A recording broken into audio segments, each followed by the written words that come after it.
shared this article with Google+. Michy Batshuayi reminded Chelsea fans of his talents with a brace in his debut game for Borussia Dortmund. The Belgian signed for Dortmund on loan from Chelsea for the remainder of the season and is a direct replacement for Pierre-Emerick Aubameyang, who joined Arsenal on transfer deadline day. Dortmund threw Batshuayi straight into the deep end by starting the 24-year-old against FC Cologne on Friday night. Batshuayi has played second fiddle to Alvaro Morata this season, spending much of the campaign watching from the bench, but the striker showed zero signs of rust against Cologne.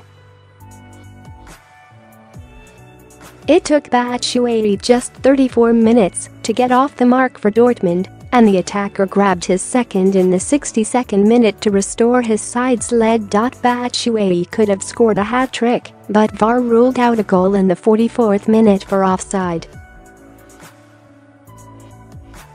Dortmund needed a late winner from another former Blue, Andre Schürrle, as the attacker fired in a goal in the 84th minute. Batshuayi will return to Chelsea at the end of the season as Antonio Conte and the club are convinced he has a future at the club.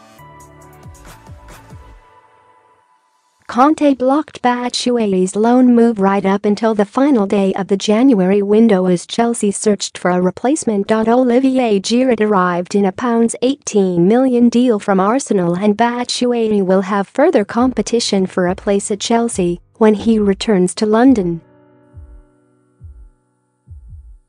Batshuayi will be hoping his hot streak continues with the World Cup taking place in Russia this summer.